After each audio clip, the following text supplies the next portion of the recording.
আমার ভয়েসটা এতটাই খারাপ হয়ে গেছে যে একটা ভয়েসের জন্য আমি ভিডিও আপলোড করতে পারতেছি না। হ্যালো গাইস, আসসালামু আলাইকুম। আপনারা সবাই কেমন আছেন? কয়েকদিন আগে আমি ময়মনসিংহে বেড়াতে গিয়েছিলাম, আর ময়মনসিংহে বেড়াতে গেলে ঘুরতে যাব না, এটা কি হয় নাকি? তাই তো সেলিব্রিটিকে নিয়ে চলে গেলাম ময়মনসিংহের নারকেল বাগান। জায়গাটা এক কথা অনেক সুন্দর ছিল, আর আশেপাশের পরিবেশগুলো অনেক সুন্দর ছিল। জায়গাটা আরো সুন্দর থাকতো যদি সেদিন রোদ থাকতো। আমরা যখন বেরিয়েছিলাম তখন প্রচন্ড বৃষ্টি ছিল, আর বৃষ্টি কমার পরে আমরা ওই জায়গাটায় যাই। কাশফুলের উদ্দেশ্যে বের হলেও কোনো লাভ হয়নি, কারণ যেখানে কাশফুল ছিল সেখানে অনেক পানি ছিল আর কাদামাটি ছিল, যার কারণে আমরা ওখানে দাঁড়িয়ে কোনো ছবি তুলতে পারিনি।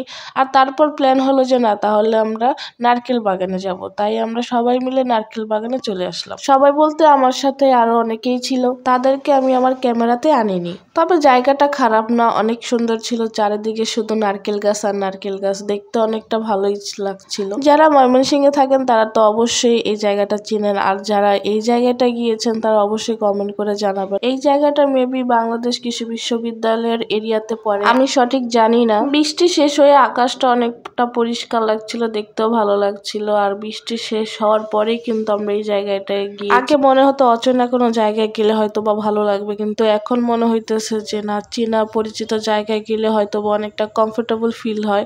অচেনা জায়গায় যদি পরিচিত কেউ না থাকে বা সাথে কোনো পরিচিত মানুষ না থাকে তাহলে সত্যি আনকমফোর্টেবল লাগে। আর এখানে সেলিব্রিটি আপাতত পোজ খুঁজে পাচ্ছিল না, কোথা থেকে কোথায় যাবে। কিন্তু ভয়েসটা এতই খারাপ যে আমি কোনো ভয়েস দিতেই পারতেছি না, আমার গলা প্রচন্ড ব্যথা করতেছে। যদি আমার ভয়েসটা আপনাদের কাছে এত খারাপ লাগে তাহলে প্লিজ ইগনোর করবেন, কারণ আমার প্রচন্ড ঠান্ডা লাগছে। ঠান্ডাতে আমি কথাই বলতে পারতেছি না, তারপর ভয়েস দিতেছি।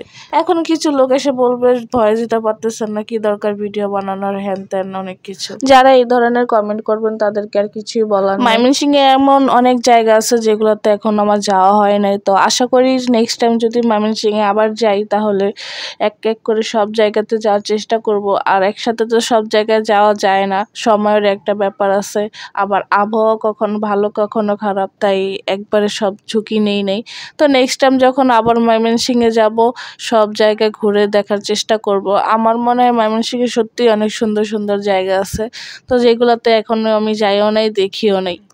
ঘুরতে ঘুরতে প্রায় সন্ধ্যা হয়ে গেল, আর আমরাও এখন বাসার উদ্দেশ্যে রওনা দেব।